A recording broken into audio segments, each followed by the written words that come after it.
이재명 정부와 민주당은 계엄 이후 마치 로베스피에르가 된 양 날뛰며 특검으로 정적을 숙청하려 하고 가격 통제를 부동산부터 바나나까지 적용해서 경제를 흔들고 있습니다. 하지만 이재명 정부가 로베스피에르처럼 스스로의 모순에 빠져 무너진다 하더라도 계엄과 구태 정치에 빠진 앙시행 레짐이 그 대안이 되어서는 안 되며 영속적인 대안이 될 수도 없습니다. 바로 이 지점에서 장동혁 국민의힘 대표가 윤석열 전 대통령을 면회하고 온 것은 심각한 오판입니다. 장동혁 대표는 본인이 판사 출신입니다. 본인이 법복을 입고 직위원 판사의 위치에 있었다면 지금 어떤 고민을 하고 있을까요? 윤석열 전 대통령과 손잡고 울어줄 수 있겠습니까? 전직 대통령에 대한 재판이기에 철저하게 증거주의에 입각해 유무죄와 형량을 따져야겠지만 윤석열 전 대통령에게 책임이 없다는 결론을 내릴 수는 없을 겁니다. 윤석열 전 대통령을 면회하는 것이 범야권이 이재명 정부를 견제하는데 무슨 도움이 되는 행보입니까? 최근 이재명 대통령이 김현지 여사 문제와 정청래 대표와의 때이른 삿바싸움, 추미애 법사위원장의 활약으로 주춤하는 것처럼 보이니 여유가 생긴 것입니까? 추미애를 보수의 어머니라 조롱하면서도 한편으로는 추미애 위원장이 겨우 살린 보수를 한길 낭떠러지에 빠뜨린 윤석열 전 대통령에게 손을 내미는 이유가 뭡니까? 윤석열 전 대통령은 술만 먹고 방탕하게 몇 년을 보내며 집권 여당의 이슈 주도력을 발휘하지 못했지만 입법부부터 사법부까지 수직 계열화를 통해 완전 장악을 꿈꾸는 이재명 정부는 다릅니다. 당장 국감 국면에서 김현지 여사 출석을 아무리 요구해도 모르쇠로 일관하고 있습니다. 에이펙에서 그리고 여러 국면 전환용 아이템을 시도할 것입니다. 문재인 정부 시기 국민을 눈속임하던 모습 기억 안 나십니까? 결국 북한이 연락사무소를 폭파하긴 했지만 선거는 지나간 뒤였습니다. 내년 지방선거를 앞두고 기재부의 예산 기능을 박탈한 뒤 지역 맞춤형 선심성 사업들을 쏟아낼 것입니다. 그때 가서 국가 재정을 아랑곳하지 않고 자기 돈인 양 선심 쓸 이재명 정부에 맞서기가 쉽겠습니까? 매표와 얼치기 외교로 무너진 남미 정치 예를 이재명 정부에 투영하면서 그 포퓰리즘의 쓰나미가 야당으로서 얼마나 막아내기 어려운 것인지 모르는 것입니까? 젊은 세대에게 가재와 붕어, 개구리로 살기를 강요하며 내 집 마련의 꿈조차 막는 저들을 저지하려면 계엄에 대한 선명한 책임이 있는 윤석열 전 대통령의 영향력을 과감하게 끊어내야 합니다. 헌법에 맞서 삼권 분립을 무너뜨리고 경제학의 기본 원리와 싸우는 저들을 지적할 때 그 손가락에 계엄과 부정선거 음모론이 묻어있다면 국민들은 상대평가를 할 것입니다. 개혁신당은 윤석열 전 대통령이 대한민국 국채를 위협하고 보수진영을 괴멸시킨 것에 대한 책임과 과오를 인정하지 못하는 세력과는 가까이 하기 어렵습니다. 황교안 대표가 문재인 정부의 부동산 실정과 조국 사태에도 불구하고 총선 승리를 만들어내지 못한 것은 따뜻하고 익숙한 태극기 부대의 품에서 탈피하지 못했기 때문입니다. 역사는 반복됩니다. 로베스피에르의 공포정치도 앙식 레짐의 복고도 모두 실패했습니다. 우리에게 필요한 것은 새로운 대안입니다. 오직 자유와 개인의 인권을 숭상하고 음모론과 우격다짐 대신 상식을 기반으로 이야기하는 개혁신당만이 이 악순환의 고리를 끊어낼 유일한 대안입니다. 이재명 정부의 부동산 정책이 산으로 가고 있습니다. 정부가 지난주 내놓은 서울 전 지역과 경기 일부 토어제 등 이중 규제는 임시 방편에 불과합니다. 규제로 억누른 것뿐이지 부동산 가격 상승 요인 자체가 제거된 것이 아니기에 결국 실수요자들로 인해 언젠가 규제가 풀리는 순간 고삐 풀린 망아지처럼 가격이 통제 범위 밖으로 벗어날 것입니다. 당국도 이를 알기에 추가로 세금 카드를 꺼내 들었습니다. 구윤철 경제부총리는 보유세를 높일 것을 시사하고 나섰습니다. 그러나 완전히 잘못 짚었습니다. 문제의 핵심은 통화량인데 세금 타령은 남의 허벅지 긁는 엉뚱한 소리입니다. 지금 집값이 오르는 가장 근본적 이유는 과도하게 풀린 통화량 때문입니다. 지난 8월 기준 우리의 통화량은 M2 기준으로 사상 처음 4,400조 원을 넘어섰습니다. 지난 코로나 이후 역대 가장 많은 돈이 시중에 풀려 있는 것입니다. 어떻게 물가가 안 오르고 어떻게 집값이 안 오르겠습니까? 실제로 KDI 보고서에 따르면 통화량이 1% 늘어나면 주택 가격이 0.9% 오른다고 합니다. 지난 2021년 부동산 폭등 시기에도 역대 가장 많은 통화량이 풀려 있었습니다. 즉, 소비 쿠폰을 뿌려대며 통화량을 급증시키고 있는 이재명식 퍼주기 정책 기조를 완전히 바꾸지 않는 한 부동산 가격은 결코 잡을 수 없습니다. 또한 우리는 보유세를 높여도 부동산 가격을 못 잡은 전례를 갖고 있습니다. 바로 문재인 정부입니다. 당시 공시지가와 공정가액 비율 현실화, 그리고 과세 대상 확대를 동시에 추진하면서 보유세로 거둔 돈은 3배 가까이 늘어났습니다.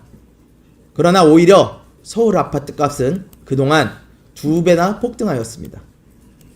다주택자 보유세 강화로 야기된 똘똘한 한 채 현상이 강남발 집값 폭등을 주도했습니다. 게다가 늘어난 세금은 세입자에 전가되어 전월세 상승에도 한몫을 했습니다. 결국 세금으로 부동산을 잡겠다는 것은 23번이나 낙제한 선배의 답안지를 그대로 베껴오는 것에 불과합니다. 어려운 문제를 쉽게 풀려고 하면 안 됩니다. 부동산 같은 어려운 문제는 단순하게 거래 제한하고 세금만 올려서 푸는 것이 아닙니다.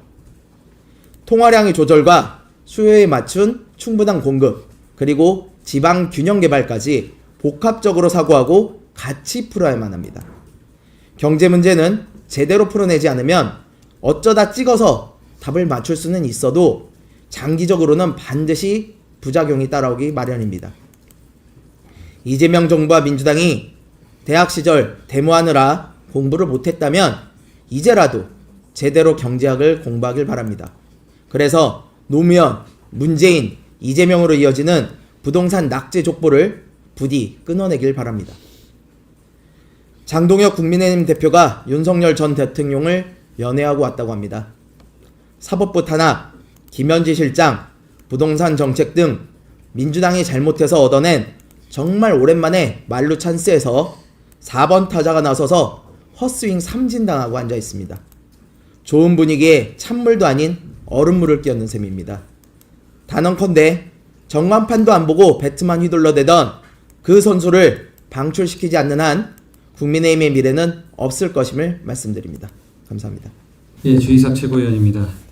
어제 방금 우리 김성현 수석 최고위원께서 말씀하신 것처럼 구윤철 부총리 겸 기재부 장관이 이런저런 말씀들을 하셨는데 그 발상이 집을 재산이 아닌 죄의 증거로 보는 것과 다름없었습니다.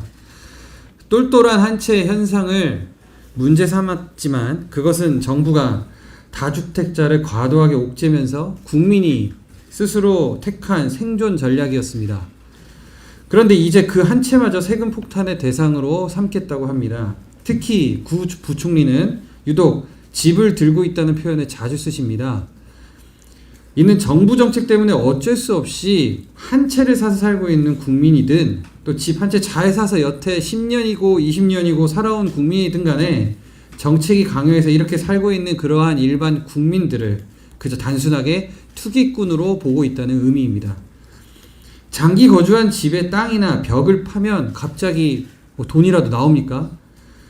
집값을 올린 건 정부의 정책 실패인데 그 책임을 집 가진 국민에게 돌리는 저의가 무엇입니까? 오랜 기간 한 집을 지켜온 사람에게까지 징벌적 과세를 예고하는 건 부동산 정의가 아니라 정치적 포퓰리즘이요, 조세 정의가 아니라 조세 폭력에 가깝습니다.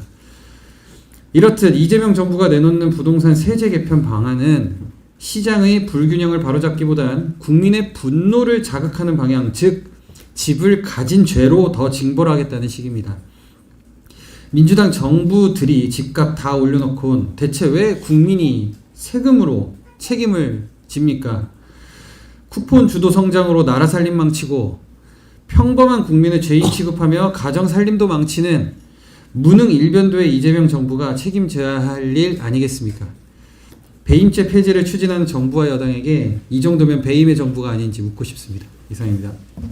존경하는 국민 여러분, 국민의 정의를 세우겠다며 특별한 출범한 특별검사가 이제는 되려 국민의 신뢰를 무너뜨리고 대한민국의 법치를 후퇴시키고 있습니다. 첫 번째는 수사의 이름으로 인권이 짓밟혔습니다. 양평군청의 한 공무원이 특검 조사를 받은 뒤 끝내 목숨을 잃었죠. 그는 마지막 순간까지 괴로움과 압박을 호소했습니다. 조사받던 한 사람의 두려움과 공포가 결국 자신의 생명을 끊을 만큼 끔찍했던 것입니다. 검찰 개혁을 외치며 검찰청을 폐지하고 경찰에게 수사를 맡겨야 한다던 이 정권은 검사 한 명이 없는 특검 내 경찰팀을 따로 꾸리도록 하고 그 경찰들이 강압 수사를 벌였습니다. 그 결과가 바로 이 비극입니다. 그런데도 특검은 침묵하고 있고 특검이 자기 스스로 강압 수사를 조사한다고 하니 국민이 그 결과를 어떻게 믿겠습니까? 제가 들은 전원에 따르면 그날 밤 양평 공무원을 조사하던 특검 사무실의 그 방에서는 밤 늦게까지 고압적인 큰 고성이 오갔고 그 층의 다른 팀들에게도 모두 들렸습니다. 이 얘기는 그 안에 있는 검사들은 다 알고 있다는 얘기입니다. 그 고성이 이루어졌고 억압적인 수사가 이루어진 사실에 대해서 그 안에 있는 내부자들은 다 알고 있다는 것입니다. 양심이 있다면 다들 자백하십시오. 곧 모든 진실이 드러날 것입니다. 두 번째는 특검 책임자 민중기 특검이 자신의 내부자 거래 의혹이 불거졌습니다. 비상장 주식으로 1억 원이 넘는 이익을 얻었다는 보도, 그 회사가 수사 대상 인물과 연관된 기업이었다는 사실. 이것은 단순한 의혹이 아니라 이제 혐의가 될 것입니다. 수사의 공정성이 완전히 붕괴되었음을 보여주는 경고입니다.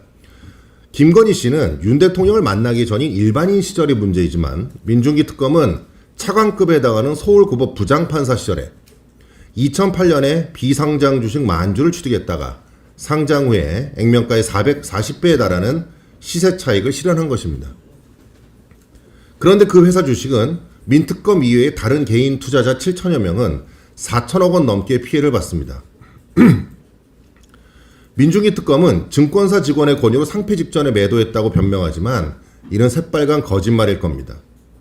왜냐하면 증권사에서 추천해서 산 주식이 아니고 비상장 주식으로 상장 직전 동문 친구인 네오세미테크 오명환 대표의 정보를 받아서 싸게 비상장 주식으로 매수한 것입니다. 비상장 주식은 정보가 공개되어 있지 않기 때문에 친한 사람이 아니면 이를 매수하는 것이 불가능합니다. 따라서 이것이 뇌물일 수도 있습니다. 국민은 이제 묻습니다. 정의의 이름으로 수사하던 당신을 이제 누가 수사할 것인가요? 저희 개혁신당은 분명히 요구합니다. 민중기 특검은 즉각 사퇴하십시오. 인권을 짓밟는 특검팀은 즉각 해체하십시오. 우리는 이 사건을 결코 덮지 않을 것입니다. 진실이 밝혀질 때까지, 공권력의 책임이 명확히 드러날 때까지 끝까지 싸우겠습니다. 국민이 두려워하지 않는 수사해야 되고, 그렇지만 권력은 두려워하는 법칙, 그것이 우리가 만들어야 될 대한민국입니다. 이상입니다. 네, 이주영입니다. 정책 실종 국감이 하루 이틀 일은 아니지만 참 해도 너무들 하십니다. 주택 완박, 전세 말살의 부동산 정책, 1,400원대가 당연해진 달러 환율, 국내외가 얽힌 범죄 조직의 그림자가 대한민국의 공기를 바꾸고 있는 동안 진지하게 국정을 돌보아야 할 국회의 감사장은 정치인들의 예능 혹은 야바위장이 되고 말았습니다. 상상정책과 벙크 예산으로 누더기가 되어버린 질병과 마약 정책, 복지를 빙자한 아기자기한 매표와 국민 요구를 앞세운 이권 나눠먹기는 올해도 어김없이 단골 주제입니다. 내 말이 어떤 파장과 부작용을 낳을지 고민 없이 마구 던지는 정치인들의 위선적인 제안과 맥락 없는 질타는 행정부의 수면 위만을 뜨겁게 달구며 진짜 일하는 공무원들을 침묵하게 합니다. 재판정에 올라 독재의 야욕을 전시하며 사진을 찍어대는 것도 모자라 후원 계좌를 올리고 환호를 유도합니다. 쇼정치의 민낯이 부끄러운 줄도 모르고 이름 석자 언론에 한번 실을 수만 있다면 의회가 가져야 할 최소한의 격조차 무시한 채 할 수 있는 모든 고개와 하지 말아야 할 모든 재주를 넘습니다. 자신의 이름을 돋보이게 하고 싶은 거라면 다른 많은 일이 있으니 국가와 국민을 굳이 볼모로 잡지 마시고 다른 일을 찾아보는 게 좋겠습니다. 파수꾼의 막루는 가장 높고 빛나는 자리가 아니라 가장 예민하게 내내 긴장하는 자리여야 합니다. 갑판병이 되었다면 자신이 서 있는 곳이 본인을 위한 무대가 아니라 모든 선원들의 안전을 책임지는 위험하고 미끄러운 곳임을 깨닫는 것이 먼저입니다. 나라의 앞날을 전망하고 국민들을 가장 안전한 곳에서 노져올 수 있게 하는 가장 정확한 나침반, 개혁신당이 지켜가겠습니다. 이상입니다.